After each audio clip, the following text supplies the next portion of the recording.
Ji Bismillahirrahmanirrahim. So, welcome back from the same place which you people left for over last 2.5 months.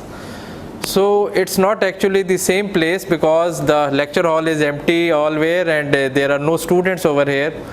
And this is my first attempt because I came to the lecture hall and I requested Mr. A.B. Maksi, and he was kind enough to send his brother for the recording of the lecture. So we will start from the renal physiology. We will see that what are the functions of the kidney, and then we will see that what is the structure of the kidney. You already know all about that. And finally we will go and we will discuss the blood supply of the kidney, and then we will see that what are the types of the nephrons, right? And finally we will see the structure of the nephron. So majority of the today's discussion you already know about it. If we start from the functions of the kidney, you already know that the waste products elimination, the elimination of the waste products is the major function of the kidney. So all the unwanted materials which are not needed by the body, they are ultimately eliminated through the kidneys. The plasma filtration, this happens because of the filtration of the plasma many times a day, many times a day. The plasma is going to be filtered within the kidneys, and during this filtration all the important solutes and the waste products are filtered. They are filtered freely, and the constituents which are not needed by the body, they are basically eliminated, just like the urea, just like the creatinine, just like the metabolic waste of the uric acid and all that. The second important function of the kidney, besides the elimination of the waste products, is the water and electrolyte balance. This, I think, is the most important function. Whenever we drink water, whenever we take the electrolytes, so it is the basic function of the kidney to maintain the balance. Say for example, if I quote an example that the daily intake of the sodium is 30 milliequivalent per day, and if we increase it to 300 milliequivalent per day, over 2 to 3 days, the kidneys will share this burden of the high sodium intake, and the kidneys will start excreting the high intake of the sodium, and same is for the water. So actually, whatever water we take, whatever solutes we take, the kidneys try to balance it, and once it is balanced within the body, then accordingly solutes and water are excreted out of the body. Acid-base balance. Acid-base balance is again very important because the acid-base balance basically dictates the normal atmosphere of the body, the normal hemostasis within the body. So the excretion of the acids, it is a complete discussion. We will see in detail that how acid-base balance is regulated by the kidneys. Regulation of the arterial pressure, again because the kidneys are involved in the water and electrolyte balance, and we also know that an important hormone, the renin, which is being released by the kidneys, right? So that all together regulate the arterial pressure within the body. Again, when we will come to this discussion, we will discuss it in detail. Hormonal regulation, again certain important hormones, just like the activation of the 1,2,5-dihydroxycholecalciferol, then the renin and some other important hormones, they act on the kidneys, some are released by the kidneys. So kidneys have got a very important endocrine functions as well. Now come towards the gluconeogenesis. This is the very unique function of the kidney, that in the prolonged fasting, whenever we are experiencing a prolonged fasting, during the prolonged fasting, the kidney uses to form the glucose from the raw material of the amino acids. So again, in the prolonged fasting, when we are not having the food for the long times, at that time the kidneys basically help us to make new sources of the glucose, and they do help us in the process of the gluconeogenesis. So now we come towards the structure of the kidney. So as far as the structure of the kidney is concerned, so you can see that we have got the two kidneys, and they are placed in the posterior abdominal wall. They are placed in the posterior abdominal wall, and they are placed retroperitoneal. I mean that they are present outside the peritoneum, right? So you can observe over here that this is the right kidney and this is the left kidney, that the right kidney is slightly lower than the left kidney. So it is just because of the location of the liver over here. That's just due to the location of the liver. The right kidney is slightly placed down as compared to the right kidney. So one kidney is basically weighs about 150 grams. Each kidney weighs about 150 gram in weight, and its size is about a clenched fist. A clenched fist weight. It's just size of the clenched fist. And each kidney contains about 1 million nephrons. 1 million nephrons, right? So the next one. So if you can see that this is the lowermost border of the right kidney, this is the lowermost border of the right kidney, and it almost comes in front of the L3 vertebra. So in front of the L3 vertebra, it is the right kidney, right, just below the 10th rib, and it is the right kidney. Its margin goes just in proximate to the L3, while here you can see that the left kidney, because it is slightly higher than the right kidney, so its lower margin comes approximately at the level of the L2. So L3 is the lowermost margin of the right kidney, and L2 is the lowermost margin of the left kidney. Now we come towards the structure of the kidney. So you can see it is a bean-shaped structure. It is a bean-shaped structure, and at the medial side of the kidney we have got the hilum. We have got the hilum. Hilum means the opening or the door through which the vessels enter into the kidney. This is the hilum, and through the hilum you can see the renal artery is entering, the renal vein is entering, and the nerves are entering, and the pelvis is basically going down, right? So if we see that outside the kidney there is a fibrous capsule. There is a fibrous capsule which is in the brown. This fibrous capsule basically covers the kidney, and then if we go from the top to the bottom, or from the outside to the inner side, we can have the two areas within the kidney. This brownish, this light brownish area, we call it as a cortex, and the inner part where these pyramids are present, this all is the medulla. So we can say that the kidneys can be divided into that each kidney, when bisected from the top to the bottom, it can have the cortex. This is the cortex and this is the medulla.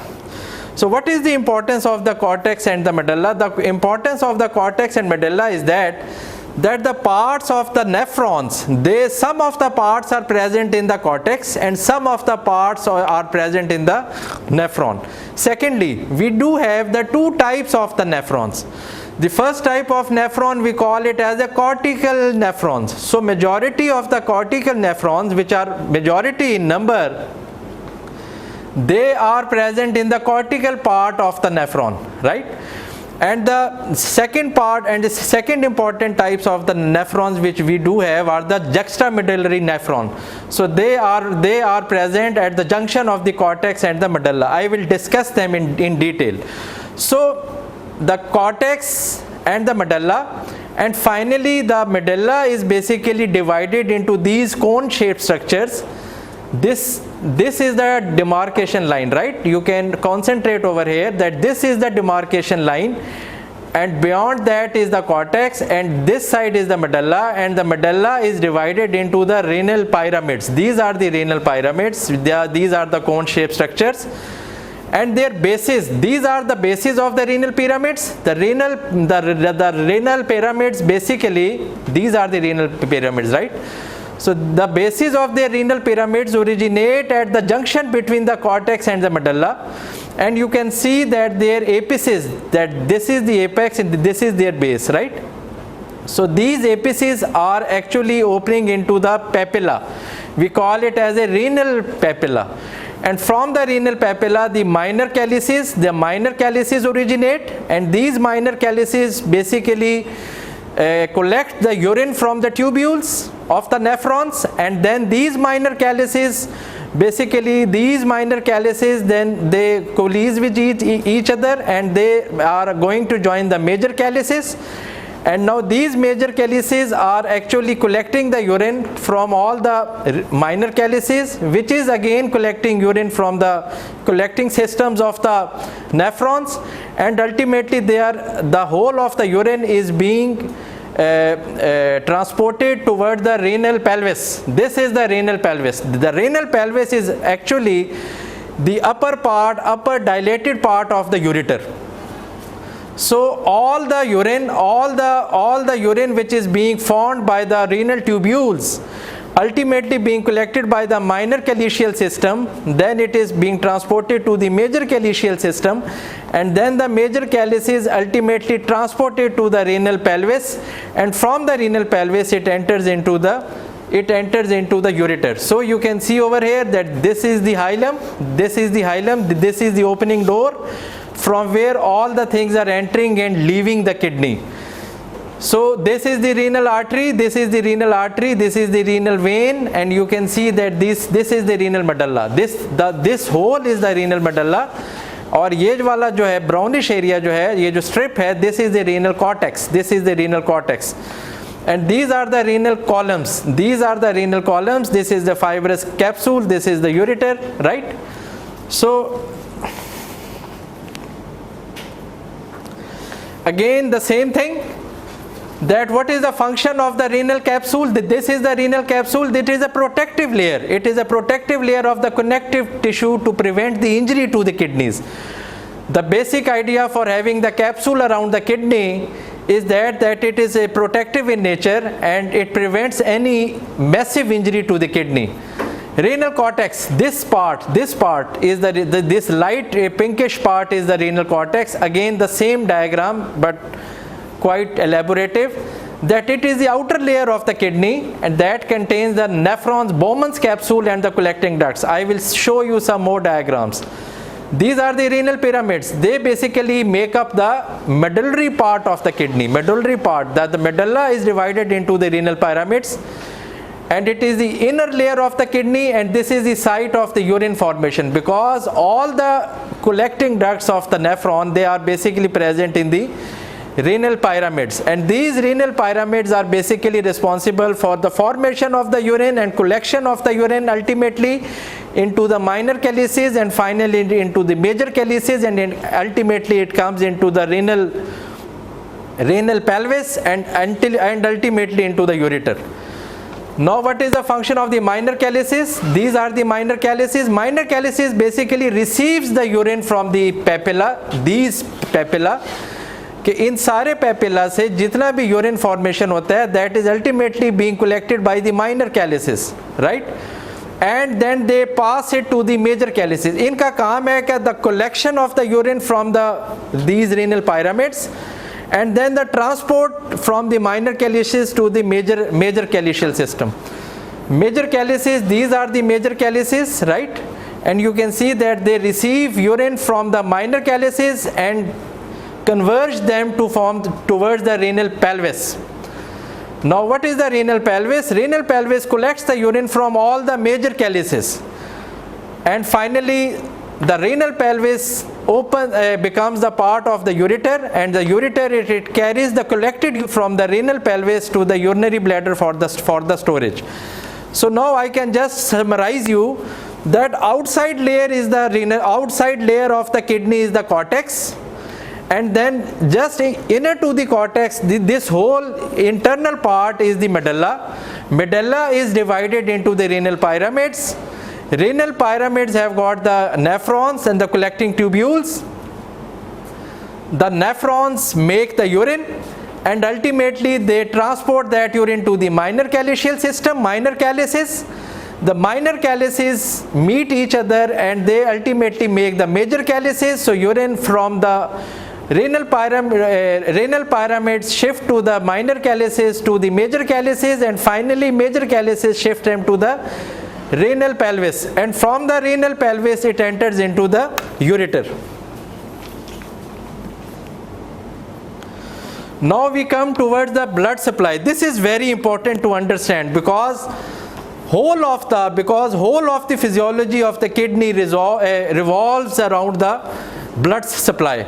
So you can see that first of all we will talk regarding the arteries, that this is the hilum of the kidney, this is the hilum of the kidney, and this hilum of the kidney is basically receiving the renal artery as well as the renal vein. This is the renal vein, this is the renal artery. So both of them are basically entering from the hilum. So first of all we come towards the arteries. As soon as the renal artery enters into the hilum of the kidney, it is going to be divided, and it is going to be divided first of all into the interlobar artery. Like first of all, whenever the renal artery entered, it entered into the kidney through the hilum, and once it enters into the hilum, it is going to be divided into these smaller branches, and we call them as the interlobar arteries. Now you can see that this was the renal artery, and this is and now from here they have divided into multiple sites, and now we call these arteries as the interlobar arteries. Now because they have to reach each and every portion of the kidney, so obviously they have to divide again and again and again. So now the interlobar arteries are again going to be divided into some other smaller arteries, and this is that smaller artery, and we call it as a arcuate artery. So renal artery is going to be divided into the interlobar artery, and interlobar artery is going to be divided into the arcuate arteries. And then the arcuate arteries, you can see that these arcuate arteries are basically irrigating the renal pyramids at the margins of the renal pyramids, right? Now these arcuate arteries are again going to be subdivided into more minor branches, and we call them as the interlobular artery, right? So it is the interlobular artery. So again the renal artery divided into the interlobar artery divided into the arcuate artery, and arcuate artery into the interlobular artery, and finally they form the afferent arteriole. So eventually they make the afferent arteriole. So one thing I want to make it over clear, that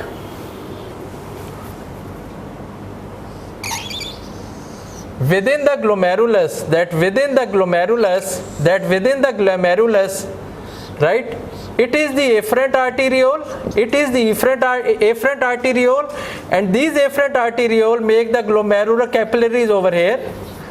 They make the glomerular capillaries over here, and then the glomerular capillaries ultimately make the efferent arteriole. So if I say that it is a glomerulus, and it was the afferent arteriole, and it is a efferent arteriole, so the glomerular capillaries are made by the afferent arteriole, which is taking the blood toward the glomerulus for the process of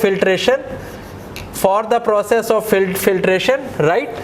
And now whatever the plasma has been filtered over here, rest of the plasma leaves this glomerular area through the efferent arteriole. So it is the incoming way, it is the outgoing way, right?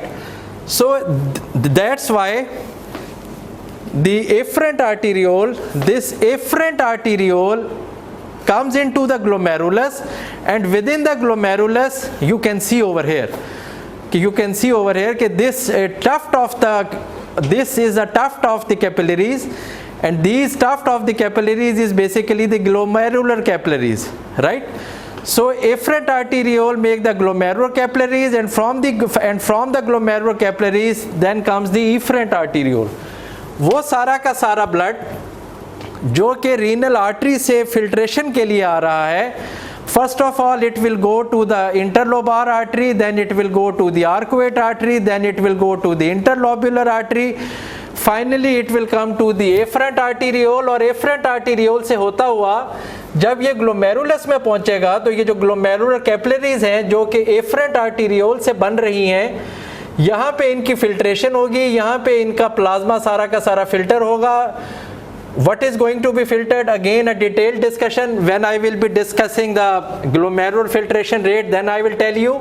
But filtration takes place over here, and after the filtration, then now the plasma or the blood which remains over here leaves this area by the efferent arteriole. अब आगे क्या होगा? This efferent arteriole का क्या? This efferent arteriole will make the peritubular capillaries. This efferent arteriole, ये जो efferent arteriole है, it will make the peritubular capillaries, and these peritubular capillaries I will show you in the coming slides. Ultimately it is going to join the interlobular vein, and this interlobular vein is going to join the arcuate vein, and arcuate vein is going to join the interlobar vein, and this interlobar vein is again going to join the renal vein. So कहने का मकसद ये है कि whenever you know that the blood supply of the kidney is very rich, it is the 22% of the total cardiac output. The 22% of the total cardiac output is the basically blood supply of the kidney, or if you want to calculate it in ml per minute, it is almost 1100 ml per minute. So you can imagine that how strong kidney is irrigated by the blood, how vast, right? कि जितना भी blood kidney में आता है filtration के लिए, वो सारा रीनल आर्टरी और सेगमेंटल आर्टरीज और इंटरलोबार और आर्कुएट और इंटरलोबुलर आर्टरी से होता हुआ ultimately it comes to the efferent arteriole. Afferent arteriole में आने के बाद ग्लोमेरुलस में उसकी फिल्ट्रेशन होती है, और फिल्ट्रेशन होने के बाद whatever is left over here that is basically passed into the efferent arteriole. और जब ये efferent arteriole में पास होता है तो ultimately this efferent arteriole make the glomerular capillaries. It is the glomerular capillaries, and finally these glomerular capillaries are going to join the interlobular vein, and this interlobular vein is going to join the arcuate vein, and this arcuate vein is going to join the interlobar vein, and ultimately the renal vein. So it means कि ये जो हमारा circulatory system है, जो जिस चीज़ ने filter होना है, फिल्टर होने के बाद ultimately what ever is left with in the blood it basically goes through the renal vein, और ये रीनल वेन से होता हुआ ultimately again it becomes the part of the circulation, right? Again the same that the renal artery first of all divides into the smaller segmental arteries. Now segmental arteries divide into the interlobar arteries, and interlobar arteries into the arcuate arteries, and then the interlobular arteries, right? So ultimately interlobular arteries are going to make the afferent arteriole, and this afferent arteriole is opening into the glomerulus, and within the glomerulus it is making the glomerular capillaries. So within the glomerular capillaries there is the exchange of the plasma, and once it is leaving the plasma then it is going to the venules, peritubular capillaries, venules, efferent arteriole are going to join to make the peritubular capillaries are going to join the venules, then in the interlobular veins, the arcuate veins and interlobar veins, and finally the renal vein. The blood supply of the kidney is basically unique in the self that it has got the two capillary beds. And it has got the two arterioles. Normally within the circulation we do have the one set of the capillaries and one set of the arterioles. But here you can see that afferent arteriole and the efferent arteriole. Afferent arteriole is made up by the interlobular arteries. The efferent arterioles are made up by the glomerular capillaries, and finally the peritubular capillaries are made. दो तरह की capillaries हैं, एक है glomerular capillaries जो कि बन रही हैं एफरेंट आर्टीरियोल से. Afferent arteriole is making the Glomerular capillaries, it is a glomerulus, right? It is a glomerulus. So afferent arterioles are making the glomerular capillaries. Efferent arterioles are making the peritubular capillaries. So two sets of the arterioles, afferent arteriole and efferent arteriole, and two sets of the capillaries, the glomerular capillaries and the peritubular capillaries. And finally the peritubular capillaries are going to join the venules in the same way, but in the reverse fashion. The interlobular veins, the smaller one, then उससे जो बड़ी vein है, that is the arcuate vein, then the bigger vein is the interlobar veins, and finally they will going to join the renal vein. Now very important topic, that the cortical nephron and the juxtamedullary nephron. I have already told you that we have got the two types of the nephrons. We have got the two types of the nephron. The first of all we call it as a cortical nephrons, and the second one we call it as a juxtamedullary. We call it as a juxtamedullary nephrons. So cortical nephron is a nephron whose basically loop of Henle penetrates only the outer renal medulla. So I want to just wash it and just make a new diagram just to make you understand.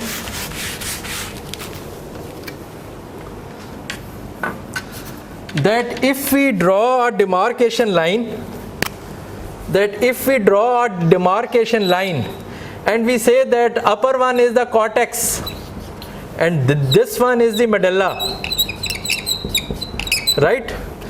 So there are some important nephrons which are present over here, and there are some important nephrons which are present over here. So the cortical nephrons are present in the outer cortex. This is the outer cortex, it is the outer cortex, it is the inner cortex, right?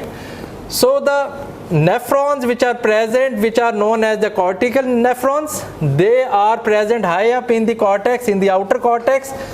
Their Bowman's capsule are present high up in the outer cortex, and they have got their loop of Henle which dips into the medulla, and then they come back. But the juxtamedullary nephrons which are present again within the same kidney, their basically जो है Bowman's capsule are present just at the border between the cortex and the medulla, or you can say just out the outer part of the medulla and inner part of the cortex.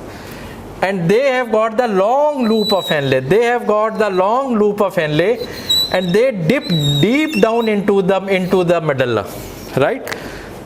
दोनों के Bowman's capsule जो हैं वो cortex के अंदर हैं. दोनों के Bowman's कैप्सूल कॉर्टेक्स के अंदर हैं. एक का हायर कॉर्टेक्स में है, एक का लोअर कॉर्टेक्स में है, और वी कैन से एक का आउटर कॉर्टेक्स में है, एक का इनर कॉर्टेक्स में, राइट? सो जो हमारे कॉर्टिकल नेफ्रॉन्स हैं, they are majority in number, right? And they have their Bowman's capsule high up in the cortex, but their renal tubules even dip into the medulla as well. और जो हमारे medullary nephrons हैं, उनके जो Bowman's capsule हैं, they are present just close to the border. इसीलिए हम इन्हें कहते हैं juxtamedullary, just close to the medullary, just next to the medulla. They are just placed close to the medulla. और यहाँ से उनके जो है renal tubules that dip deep down into the medulla, so they have got the long loop of Henle, they have got the short loop of Henle, right? So again I can show you a cortical nephron is a nephron whose loop of Henle penetrates only the outer renal medulla. Just you can see कि ये है cortical nephron, और इनका जो loop of Henley है वो सिर्फ outer मेडल्ला तक आया है, वो इनर मेडल्ला तक नहीं गया, right? Contain a short loop of Henle. You can see that it is a short loop of Henle as compare to this one. The loop of Henle only extends to the outer renal medulla. Again the same thing, contains a reduce vasa recta. कि इनके इर्द गिर्द जो cortical nephron के इर्द गिर्द जो हमारा बनता है peritubular capillaries, that is basically having a very short vasa recta, very reduced vasa recta. Glomeruli are located in the outer renal cortex. Glomeruli are located, this is a glomeruli that is located in the outer renal cortex, high up. contain very small glomeruli. Yes, obviously contains a low glomerular filtration rate, क्योंकि उनके glomeruli size में छोटे हैं, so ultimately they have got the low GFR. Majority of them, 85% of the nephrons within the जो है blood within the kidney, they are the cortical nephrons, के सबसे ज़्यादा हैं ये 85%, and they perform the excretory and regulatory function of the kidney. Now, as if we compare them to the juxtamedullary nephron, just opposite to them, they have got the long loop of Henle. They have got a long loop of Henle that goes more deeper into the renal medulla. It has got a larger number of vasa recta. Vasa recta mean कि ये जो हमारी efferent arteriole से जो peritubular capillaries बन रही हैं, जो कि रीनल ट्यूब्यूल के साइड बाय साइड जाती हैं, जब हम जुक्स्टामेडुलरी नेफ्रॉन की बात करते हैं तो we call these peritubular capillaries as a vasa रेक्टा.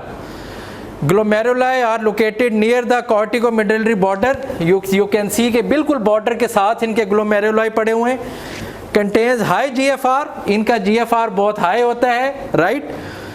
They basically include only 15% of the nephron. 85% जो nephrons हैं हमारे किडनी के अंदर वो cortical nephrons हैं, और सिर्फ 15% जो है वो juxtamedullary nephrons हैं. अब cortical nephrons का जो फंक्शन है, cortical nephrons का फंक्शन है excretory फंक्शन, लेकिन जो हमारे juxtamedullary nephrons हैं इनका फंक्शन है concentration और dilution of the urine. Concentration and dilution of the urine. Whenever one thing I want to share with you, that whenever there is a renal failure going to start within the kidney, it always start from the renal medulla to the renal cortex, कि वो हमेशा medulla से cortex की तरफ जाता है. इसीलिए सबसे पहले जो एबिलिटी लॉस होती है पेशेंट की, जिन्हें रीनल फेलियर होने जा रहा होता है, वो यूरिन की कॉन्सेंट्रेटिंग और डाइल्यूटिंग कैपेसिटी है.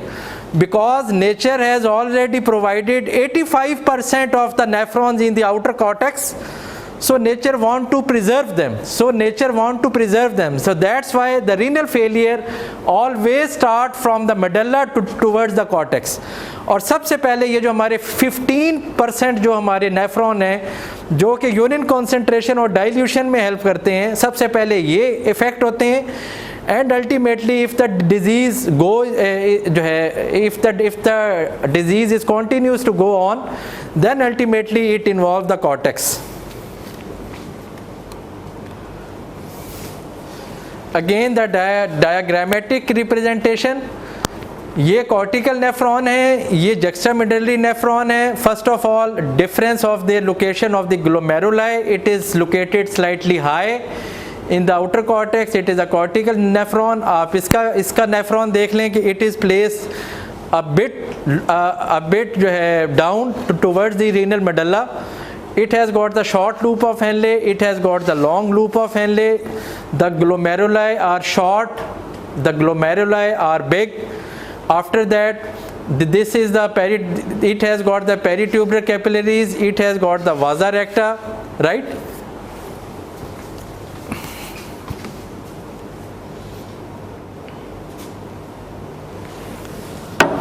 Now the last part, the structure of the nephron. Last part, just 5 minutes. You already know all about the parts of the nephron, but starting, this is the afferent arteriole. This afferent arteriole is making the glomerular capillaries inside. This is a Bowman's capsule, and this is the efferent arteriole, right? So this Bowman's capsule is actually holding the glomerulus.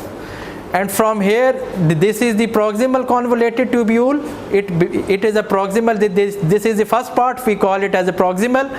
It is a convoluted, so we call it as a proximal convoluted tubule. So all the plasma which is going to be filtered, which is entering by the afferent arteriole, filtering over here, is actually entering into the proximal convoluted tubule, and from the proximal convoluted tubule it enters into the loop of Henle. This hairpin turn we call it as a loop of Henle. It has got the 3 parts.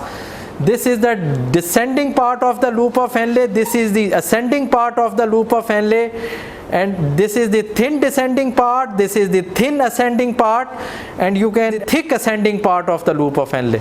So together the three parts, the thin descending part, then the thin ascending. So the loop of Henle, the descending limb of loop of Henle, the thin ascending part of the loop of Henle, and finally the thick ascending part of the loop of Henle.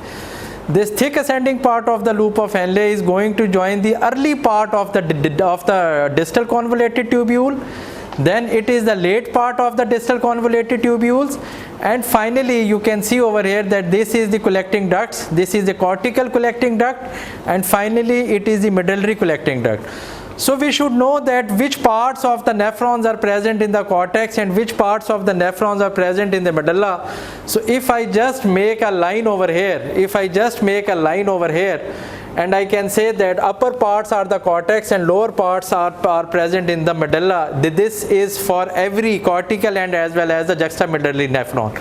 So you can say the Bowman's capsule is present in the cortex, the glomeruli are present in the cortex, after that is the proximal convoluted tubule is present in the cortex, then the distal tubule is present in the cortex, while which are the things which are present in the medulla? It is the loop of Henle is present in the medulla, after that is the cortical collecting ducts and cortical collecting tubules are present within the medulla. So all the descending part, the thin ascending part, thick ascending part, they are present in the medulla, half part, right? And after that, this is present in the cortex. Okay, upper one is present in the cortex and lower one is present in the medulla. So it was all regarding the basic concepts. So keep calm and love your kidneys. So this is the message, and the last message is that I was just wearing this mask to emphasize that now this is an integral part of the life till the pandemic is with us. So I could have made this video without the mask, but actually 4 to 5 people are just sitting in the background. And finally I just wanted to make it important for you people to see it, that this mask is now our life. If we want to save ourselves from coronavirus, we have to wear the mask all the time, especially in the public gatherings or when we come outside the homes. So inshallah we'll see you tomorrow. Allah Hafiz.